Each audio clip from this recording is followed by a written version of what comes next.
Vlada.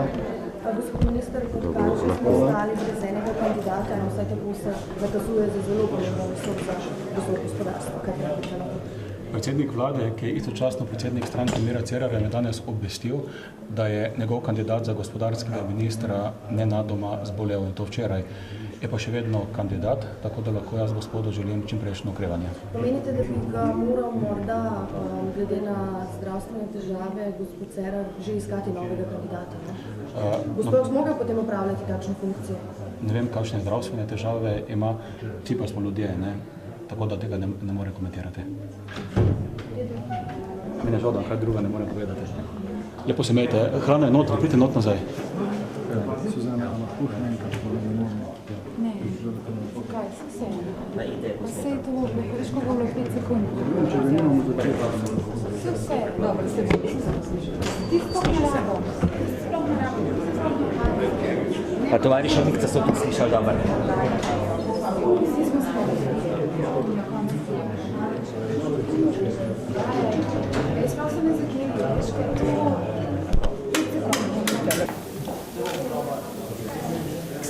Daj luč. Daj pa reči koliko na luč možga, no?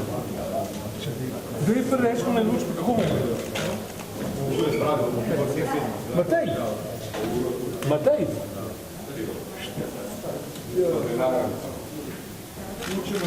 Matej! Daj luč možga, no?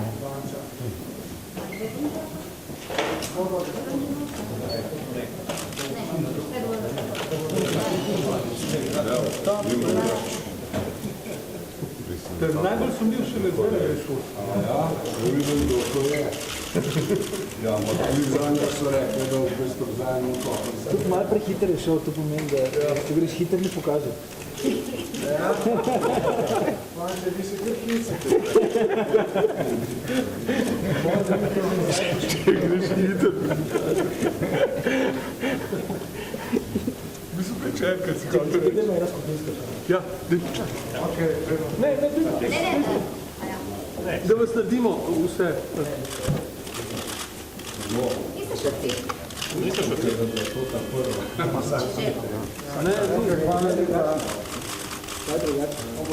Pa na koncu bo primere sliko, pridemo dole. Poje raj slike. Dajmo tle, knjigre. Prav, poje slike, te bi lahko vrprete pevni. Tam zdaj zelenem snimanjem. enega serarja pa so tudi zrihtali. Policija pa itak ne sodeluje.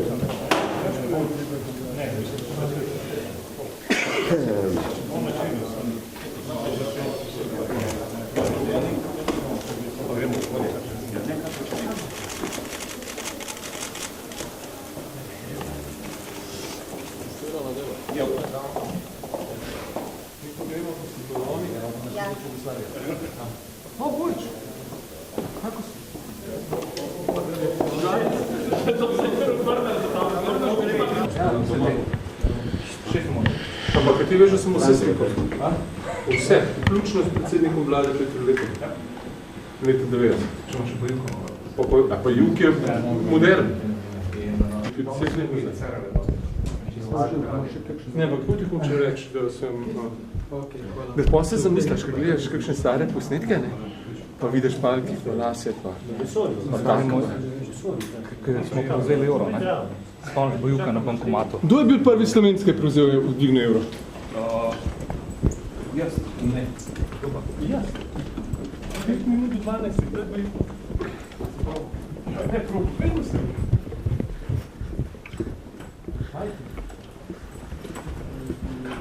Najprej vprašal, če...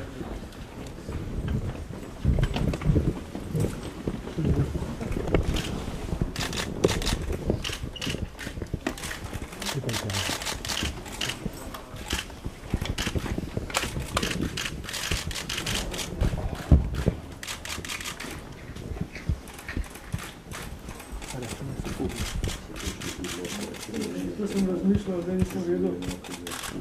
Ja. No, da se lahko tudi vrne nekaj, čim začnem.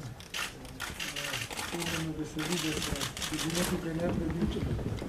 Bo jasno, ponedeljek ste nekateri sindikati tudi tukaj pripričam, pa takrat tudi dodatno delati, ne vem, kolega državnega sekretarja Slavka, da vas na nek način pozdravi, oziroma prejme tista gradiva.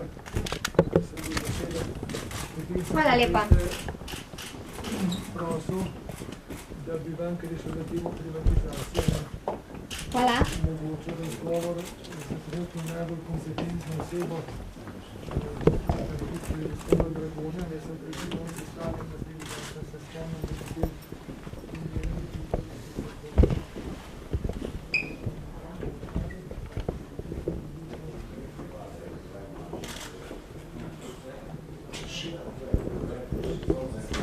Čakaj, ne morem, dobro. A lahko samo sem naprej spokojno? Kar počakaj, še ne dobi. Kolegi, počakaj, vsaj bom nekaj prispeval. Vsak bo nekaj prispeval. To je. Ajde, te pa gremo. Aha, v redu? A smo? Ja, še malo, še se.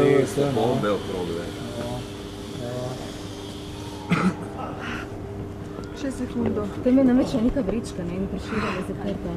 In zdaj ugotavljajo bombo. Ni naša, ni naša. Ja? Ne, Ja, malo. Neka vrečka je tudi. Jaz sem še Torej, predsednik vlade je izrazil... Predsednik vlade je izrazil pozitiven odnos, željo po nadaljevanju socialnega dialoga in tudi visoka pričakovanja do socialnega sporazuma o potrebi, da bi v tej državi do tega sporazuma prišlo.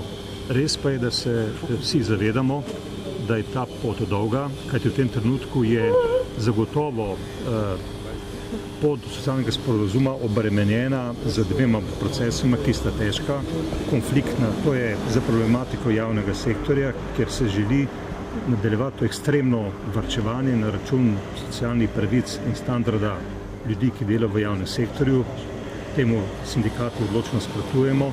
In pa zaradi procesa privatizacije, ko se želi z nekimi preteklimi obljubami v bistvu nadaljevati proces razprodaje dobrih slovenskih podjetij, proces, v katerem vsi vemo, slutimo, smo prepričani, bodo glavna žrtev spet zaposleni.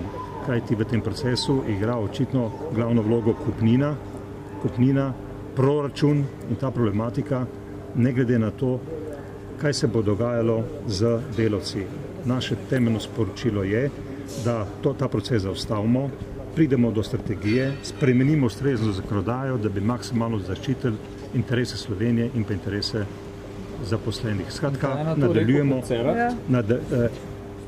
Cerar se po njegovih besedah zaveda teh problemov, ampak očitno je, da se zlasti proces privatizacije bo nadaljeval, čeprav bo po napovedi predsednika vlade naslednji teden na to temo sklican nek pomemben sestanek, kjer bodo ponovno pregledali pogoje, probleme, pasti privatizacije in o tem nas bo tudi obvestil. Če bi še kolegi drugi. Ta sestanek je napovedan z različnimi ministri in 6 kom, ki se na te procese spozna. Bo zagotovo pomemben sestanek in mi čakamo kar nestrpno, kaj se bo zgodilo na tem sestanku. Gre pa privatizacija naprej? Gre za, po besedah predsednika vlade, bo ta proces vsaj pri nekaterih podjetjih, ki so bila omenjena, žal tekel naprej. A lahko še eno izjavo od vas? Ja. Gospod Cemolič, a se boste udeležili pogajanja na socialni sporazum? Kaj ste se v bistvu z predsednikom vlade dogovorili glede javnega sektorja? Predsednika vlade sem zlasti želel upozoriti na nekatere elemente teh pogajanj, ki so izrazito nekonstruktivni, bom rekel, ki vodijo v konflikt, ki lahko pripeljajo do tega, da bomo ponovili leto 2012, ki je bilo prav zaradi teh ukrepov, ki so identični. Tudi takrat, kot zdaj, se lahko zgodijo iste stvari. Predsednik vlade je zagotovil, da je z dogajanji obveščen, ni pa se želel spustiti v odgovor, kakšno pravzaprav stališče zdaj vlade do tega, kajti kot ste tudi sami opazili, ali pa morda jaz nisem bil dovolj pozorno, včeraj ni bilo to stališče jasno, kaj je pravzaprav vlada sprejela glede. Tako da javni sektor v tem trenutku tudi ne ve, pri čem je v resnici. Vas je odvrnil v demonstraciji mogoče? Kaj je rekel na to? O demonstracijah se nismo pogovarjali, ker pač ni to bil predmet pogovora. Vlada včeraj dejansko ni sprejela nobenega sklepa. Minister Koprivnikar je rekel, da gre preveriti novo izhodišče na vlada in zdaj ne veste, kaj vlada sploh še namerava v javnem sektorju. To se mi zdi pomemben problem, kajti v sredo bomo prišli na pogajanje, ne da bi jasno vedeli, pri čem smo. Bilo pa je na pogajanjih jasno, da bo pogajalec vladni to prinesel na pogajanje, vendar se očitno ali zataknilo, ali pa si je vlada vzela čas za premislek, tako kot vi tavan v megli, ki postaja vsak dan gostejša. Ampak vi ste se 1 uro pogovarjali s predsednikom vlade. Kaj ste se pa potem pogovarjali? No, kot veste, je šlo tudi za socialni sporazum. Predsednika vlade sem želel seznaniti z našim stališčem tudi okrog socialnega sporazuma, ki bi moral biti tak, da bi lahko vključeval tudi tiste poglede v javnem sektorju, ki so bistvene za 150-160 tisoč javnih uslužbencev. In da če ne bo ta socialni dogovor vsebinski, da bi dejansko določili smer, kam bo šla ta država, je vprašanje, ali je smiselno. In tu sem upozoril na ključno razliko, da sindikati tudi okrepljeni z podatki makroekonomskimi, da stroški dela v tej državi ne znižujejo konkurenčnosti, govorim o zadnji študiji Inštituta za ekonomske analize pri pravni fakulteti, torej, da je morda ta smer, ko se zlasti dela na zniževanju stroškov dela, napačna. In na tej točki bi lahko prišlo do razlik, ki bi onemogočale dogovor. Vi ste zdaj napovedali proteste za 3. december. Zadnjič, ko smo bili tukaj v sredo, ste rekli, kako pomembno je, da so sindikati enotni. Ste šli zdaj v bistvu vi v solo akcijo ali zdaj to usklajujete? Ne. To sem danes na tiskovni konferenci pojasnjeval. Mi smo prijavili proteste za 3. december, odločitve o tem še niso padle. Te bojo, kar se SVIZ-a tiče, padle naslednji teden, ko ima SVIZ po naključju kongres 20. in 21. novembra in hkrati nismo nič rekli, kdo bo sodeloval na teh protestih. Praviloma SVIZ vedno za javni sektor to napove in seveda praviloma gremo vedno skupaj. Do samostojnega nastopa bi prišlo lahko le v primeru, verjetno, če bi bil dogovor o plačah v prihodnjem letu sprejet, ne bi pa bili umaknjeni tisti ukrepi, ki neposredno zadevajo izobraževanje in kulturo. Še enkrat danes omenim, da se tu skozi te ukrepe zapirajo številni majhni muzeji v tej državi, s katerimi bomo očitno rešili krizo v tej državi, da bomo zapirali recimo pokrajinske muzeje, namreč to predlaga ta ZUJF občin. In v tem primeru, da bi te stvari šle naprej, ostale bi bile dogovorjene, bomo verjetno ostali sami in prosili za kolege za solidarnostno pomoč. Hvala. Lahko še za... Vemo še majčke, če bo kje pa še noter šel, še moramo jeti. Da lepo uvoz noter, da ne bomo... Čist preprosto, če povem, da smo sindikati probali uravnovesiti tudi, da ne bo zgleda, da se tukaj pogajamo samo okoli javnega sektorja. Sem pač jaz izpostavil drugo zgodbo, njegove obljube preden je bil izvoljen za mandatarja, ker je govoril o morali, o moralnih vrednotah in o enakosti pred zakonom vseh državljanov. Zato smo mi izpostavili, konkretno jaz sem izpostavil problem zaposlenih v podjetjih, ker je dejansko zakonsko nekje zagotovljeno, da so ljudje zaščiteni, ampak praksa pa kaže popolnoma drugače. Nekaj drugega je, ko javni sektor napove stavko, takrat je cela Slovenija na nogah, ko pa napove eno podjetje, ki je v krizi in delavci, ki nimajo po par mesecev plač, stavko pa komaj da kdo kaj to objav in tam ni takega interesa. Zato sem opozoril predsednika vlade, da drži tisto obljubo, ki jo je dal, da povrne zaupanje v pravno državo, da povrne zaupanje tudi tem ljudem, ki ko izgubijo službo, ko po 5-6 mesecev ne dobijo plačo, da imajo edino možnost, da grejo na sodišče, ampak že naprej vejo, da iz tega ne bo nič. Pa je napovedal kakšne konkretne ukrepe, karkoli?